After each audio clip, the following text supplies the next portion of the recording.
IIT Delhi की research में बड़ा खुलासा हुआ है। जी हाँ, आपके फोन का जीपीएस सिर्फ लोकेशन नहीं बताता, बल्कि ये भी जान सकता है कि आप कमरे में हैं या बड़े हॉल में, खड़े हैं या लेटे हैं, मेट्रो में हैं या फ्लाइट में, कमरा खाली है या भरा हुआ है, वो भी बिना कैमरा, माइक या मोशन सेंसर के। आपको बता दें कि आईआईटी दिल्ली की रिसर्च टीम ने एंड्रोकॉन नाम की एक तकनीक पेश की है। दावा है कि केवल जीपीएस के सूक्ष्म संकेतों का विश्लेषण करके ये तकनीक 99% तक ये बता सकती है कि आप किस तरह के कमरे में हैं, कमरा छोटा है या बड़ा हॉल है, और लगभग 87% तक ये अनुमान लगा सकती है कि आप बैठे हैं, खड़े हैं या फिर आप लेटे हुए हैं। आपको ये भी बता दें कि रिसर्चरों ने दावा किया है कि एंड्रोकॉन से ये भी पहचाना जा सकता है कि आप मेट्रो में हैं या फ्लाइट में, कोई कमरा खाली है या भरा हुआ है, और ये सब बिना कैमरा, माइक्रोफोन या मोशन सेंसर के हैं। आगे बढ़ने से पहले हम आपको एक चीज और बताते चले कि किसी भी एंड्रॉइड ऐप को अगर अपने प्रीसाइज लोकेशन परमिशन दे रखी है तो वही ऐप इन सूक्ष्म सिग्नलों का फायदा उठा सकता है। विशेषज्ञ कहते हैं कि परमिशन की समीक्षा करें और अनजाने ऐप्स को एक्सेस ना दें। इन सारी बातों को समझने के लिए देखिए हमारे संवाददाता पंकज राय की ये खास रिपोर्ट। एंड्रॉइड फ़ोन को लेकर के और जीपीएस ट्रैक को लेकर के आईआईटी दिल्ली ने एक अहम खुलासा किया है। ये खुलासा ऐसा है कि जीपीएस किस तरह से जीपीएस से जानकारियां ली जा सकती है, जीपीएस के अंतर्गत आप कौन से कमरे में हैं, कैसे बैठे हुए हैं, ये तमाम जानकारियों के बारे में दिल्ली आईआईटी ने रिसर्च किया है। इसका लीड प्रोफेसर स्मृति रंजन सारंगी ने किया है। मैं इनसे बात करूंगा।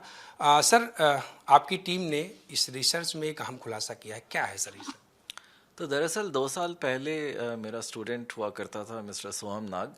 उन्होंने बताया कि इंटरनेशनल मीडिया में बहुत खबरें छप रही हैं कि मेरे फ़ोन का माइक बंद है, कैमरा बंद है, इंटरनेट वायरलेस तक बंद है, लेकिन मेरी निजी ज़िंदगी के बारे में, किसी की भी निजी ज़िंदगी के बारे में बहुत सारी चीज़ें पता लग रही हैं। ये कैसे हो रहा है?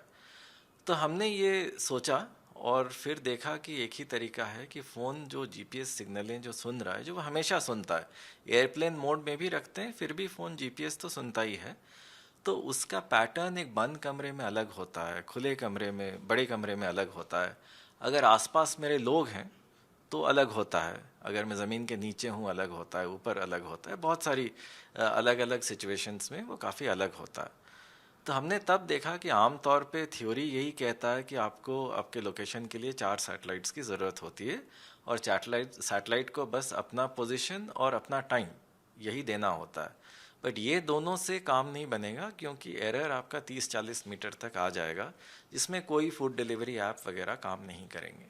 अगर आपको 3-4 मीटर का एक्यूरेसी चाहिए तो फिर क्या है कि आपको 32 मानक भेजने पड़ेंगे और 10-12 सैटेलाइट्स की ज़रूरत होगी।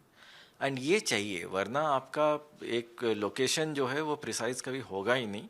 तो आप मान लीजिए कि एक रास्ते में हैं, अगर गूगल मैप्स यूज़ कर रहे हैं तो उसको कभी एक्यूरेट इन्फॉर्मेशन मिलेगा ही नहीं। तो इस वजह से वो एक्स्ट्रा इन्फॉर्मेशन देते हैं जिसका सही इस्तेमाल है लोकेशन पता लगाना, लेकिन उसका काफ़ी गलत इस्तेमाल भी हो सकता है। तो हमने ये दिखाया कि आप ये बता सकते हैं, वही जैसे मैंने बताया, आप छोटे कमरे में हैं कि बड़े में, आपके आसपास कितने लोग हैं, ज़मीन के ऊपर, ज़मीन के नीचे, आप एक खुले स्टेडियम में हैं कि आप ऐसे जगह में हैं जहाँ पे आप खुले जगह में हैं बट आसपास लोग नहीं हैं। फिर आपका पोस्चर क्या है, आप उसी लोकेशन पर आप बैठे हुए हैं, खड़े हुए हैं, सो रहे हैं, आप खुद हिल डुल रहे हैं या आपके आसपास लोग हिल डुल रहे हैं, तो वो भी पता लग जाता है। और एक चीज़ है, मान लीजिए आप फ़ोन लेके कॉरिडोर में चल रहे हैं, आपका लोकेशन मान लीजिए ऑन है, तो कॉरिडोर का मैप तो पता लग जाएगा, बट हम ये भी पता लगा सकते हैं कि कहाँ पे सीढ़ियाँ हैं, कहाँ पे लिफ्ट है, कहाँ पे बड़े मीटिंग रूम है। तो वो सब भी हमने पता लगाया और हमारे पेपर में है। तो उससे यही पता लगता है कि बहुत सारी चीज़ें जो वैसे निजी ज़िंदगी से ताल्लुक़ रखती हैं, उन चीज़ों को अगर हम सेफगार्ड थोड़ा सा करना चाहें तो इसलिए हमें प्रिसाइज लोकेशन परमिशन जो है, लोकेशन परमिशन वैसे 2 तरह का होता है, कोर्स ग्रेन और प्रिसाइज। कोर्स ग्रेन में इतनी दिक्कत है नहीं, लेकिन प्रिसाइज लोकेशन परमिशन जो सैटेलाइट से लेता है उसमें हम कम से कम परमिशन कम से कम समय के लिए दें। जैसे आप अगर परमिशन दे रहे हैं तो वो क्लिक करिए only when this app is in use. दूसरा है कि अगर मान लीजिए आप किसी ऐप को हफ्ते में 1 दफ़ा यूज़ करते हैं तो वो परमिशन ऐप चलाने के पहले दीजिए, उसके बाद विड्रॉ कर लीजिए। एंड ऐप भी आप ट्रस्टेड सोर्सेज से ही इंस्टॉल करें। बैकग्राउंड ऐप्स मेरे ख्याल से एक खतरा है, क्योंकि हमेशा आपका लाइफ रिकॉर्ड करते हैं। अगर आप पूरी तरीके से एक ऐप को ट्रस्ट करते हैं और वही ऐप आपको चलाना है, तब उसको बैकग्राउंड में चलाइए, वरना उसको अनइंस्टॉल कर दीजिए। ऐसे 3-4 सावधानियों से ये खतरा काफ़ी हद तक मैनेज। जैसा आपने कहा कि अगर आप बालकनी में हैं, आपका जीपीएस ऑन है या आपका नेट चला रहे हैं, तो हम ये पता कर सकते हैं कि सीढ़ियाँ कहाँ हैं, घर का माहौल क्या है, हाल में है, कमरे में है। तो सर ये तो बड़ी महत्वपूर्ण चीज़ जानकारी मिलेगी बिना किसी परमिशन के। नहीं, सही बात है। तो ये मैं कह रहा हूँ कि ऐसा मिल सकता है। अब इसलिए वही है कि अगर कोई ऐप चाहे तो वो इसका गलत इस्तेमाल कर सकता है। इसीलिए लोगों को वो परमिशन जो है कम से कम ऐप्स को देना चाहिए, और वो भी तब देना चाहिए जब आप उस ऐप को इस्तेमाल कर रहे हैं। क्या लगता है सर, एक अहम सवाल मैं पूछूंगा आपसे कि इसी तरह का इस्तेमाल करके जो आजकल देखा जाए कि आपके बारे में जानकारी देना, फिर उससे बात करना, कॉल कर देना, फिर साइबर फ्रॉड कर देना या डिजिटल अरेस्ट करना, क्या कहीं ना कहीं इसका इस तरह से इस्तेमाल कर रहे होंगे लोग? देखिए, वो कहना मुश्किल है, क्योंकि आम तौर पे हम जब कोई ऐप इंस्टॉल करते हैं तो वो बहुत सारे परमिशंस मांगता है। फ़ोटो का भी मांगता है, माइक का भी मांगता है, कैमरा का भी मांगता है, हम सब दे देते हैं। लोकेशन का भी मांगता है ना, लोकेशन का भी मांगता है, हम सब दे देते हैं। उसके बाद कहाँ तक क्या इस्तेमाल हुआ वो तो खैर कहना संभव नहीं है, लेकिन ये है कि हम इस रिसर्च से ये कहना चाहते हैं कि प्रिसाइज लोकेशन भी एक ज़रिया हो सकता है। सर कितना वक्त लगा, कितनी टीम थी और कहाँ कहाँ से आपकी टीम ने काम किया जो ये सफलता को कहीं ना कहीं दिल्ली आईआईटी ने हासिल किया? तो देखिए, 1 साल तक का रिसर्च था। तो प्राइमरी ऑथर स्टूडेंट सोहम नाग था, एंड हमारे उसके जो बाकी साइबर सिक्योरिटी एमटेक हमारा प्रोग्राम एक चलता है, तो उसके बाकी दोस्तों ने भी काफ़ी मदद की। तो हमने काफ़ियों के फ़ोन में हमारे उस ऐप को इंस्टॉल किया और उनको बोला कि आप जब कहीं पे छुट्टियों में जा रहे हैं या कहीं भी जा रहे हैं, आप एक रीडिंग लीजिए और आप हमें ये बताइए कि आपने जब वो रीडिंग लिया तब आप क्या कर रहे थे। आप एक कॉन्सर्ट में थे, आप मेट्रो में थे, आप उस समय क्या कर रहे थे। तो हमारे बाकी स्टूडेंट्स ने भी हमारी काफ़ी मदद की, वरना तो ये हो ही नहीं पाता। एंड 1 साल तक हम बोले कि भारतवर्ष में आप कहीं भी जा रहे हैं, केरला जा रहे हैं, लद्दाख जा रहे हैं, तो आप वहाँ से भी रीडिंग लीजिए कि सैटेलाइट सिग्नेचर दिल्ली में अलग है, चेन्नई में अलग है, तो आप अलग अलग जगह से लीजिए। तो हमने फिर हमारे स्टूडेंटों के मदद से हमने एक मॉडल बना लिया। एंड उसके बाद पता चला कि ये तो वाकई में हमने भी जब देखा कई दफ़ा उसको, फिर उस पर मनन किया, हाँ, कि ये इससे काफ़ी चीज़ें तो पता लग रही हैं। खैर वो तो हमारे स्टूडेंट्स ने भी हमें बता दिया था कि इस तरह का कुछ एक सिग्नेचर निकल रहा है। तो उसके बाद फिर हमने उसका एक प्रोसेस होता है, फिर हमने फॉलो किया, जर्नल में सबमिट किया, वो एक्सेप्ट हो गया। एनर्जी के साथ उस पर लग गए। हाँ। सर अगर देखा जाए तो मुझे मैं पूछना चाहूँगा और जानना भी चाहूँगा कि ऐसे जिस तरह से सिस्टम आपने बताया कि सीढ़ी जानकारी और कहाँ पे आप बैठे हैं, आपके साथ कौन है, कमरे में कौन कौन है, तो ऐसे में तो सर जांच एजेंसियों के लिए बहुत महत्वपूर्ण चीज़ होगा ये। नहीं, महत्वपूर्ण है।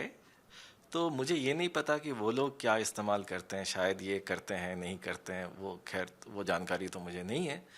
लेकिन एक तरीके से तो आप देखेंगे तो इसकी कुछ तो गुणवत्ता है। जैसे किसी भी स्थिति में कहीं पे कोई मामला है, अक्सर घर का लोकेशन मिलता था, ये नहीं पता होता था कहाँ पे सीढ़ी है, कहाँ पे किस तरफ से जाना, किधर लिफ्ट है, लेकिन इससे पता चलेगा। तो ये तो महत्वपूर्ण हो सकता है ना सर? नहीं, महत्वपूर्ण हो सकता है। आपको बेसिकली वो घर के किसी व्यक्ति के मोबाइल में इस ऐप को किसी तरीके से इंस्टॉल करना, एक दफ़ा वो हो गया, उसके बाद आप सब कुछ अंदर का डिटेल उस घर का ले सकते हैं, क्योंकि लोकेशन तो एक वो घर ही दिखाएगा, लेकिन इससे आप घर के अंदर का सारा नहीं कर पाएंगे जब तक पता लगा सकते। हाँ, पता लगा। ये सर जो अपना ऐप है आईटी का, तो ये कौन सा ऐप है, किस तरह से इसको अनइंस्टॉल करना होगा? नहीं, ये तो हम देखिए, ये रिसर्च पर्पस के लिए बनाया गया है, तो ये हम किसी को नहीं देंगे। एंड ये इसका कंप्लीट होने के बाद नहीं, ये ऐप देखिए, इसका तो गलत इस्तेमाल तो होगा, तो ये तो हम रिलीज कर ही नहीं सकते। इसका बस हमने स्टडी में, रिसर्च पेपर में बस ये दिखा है कि ये क्या क्या हो सकता है, लेकिन ये क्लियरली हम किसी के हाथ में तो नहीं दे सकते। सर ये तो आपने बता दिया कि ये चीज़ें हैं इस तरह से। सर इसका बचाव का तरीका क्या? क्योंकि अक्सर हम कोई ऐप डाउनलोड करते हैं तो परमिशन मांगता है हर चीज़ का, हम परमिशन दे भी देते हैं आमतौर पे। तो ये सर हमारे लिए कितना खतरा है और इससे लोग कैसे बचें? नहीं, देखिए, परमिशन तो कोई भी ऐप मांगता है और बहुत दफ़ा तो, वरना तो ऐप तो काम ही नहीं कर सकता है। लेकिन वही है कि आप कम से कम परमिशंस दीजिए, खासकर प्रिसाइज लोकेशन आप तब दीजिए जब आप एक्चुअली इस्तेमाल कर रहे हैं।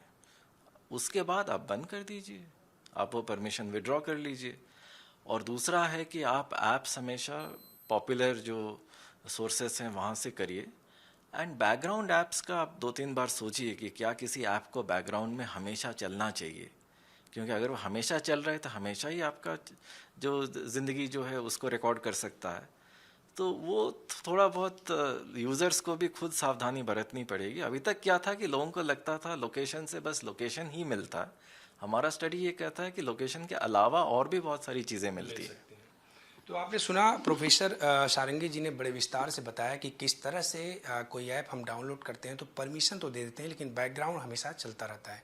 अगर आपको सुरक्षित रहना है, सेफ रहना है तो उसका इस्तेमाल कम करें। जब आवश्यकता या ज़रूरत हो तभी ऑन करें, उसके बाद ऑफ कर दें।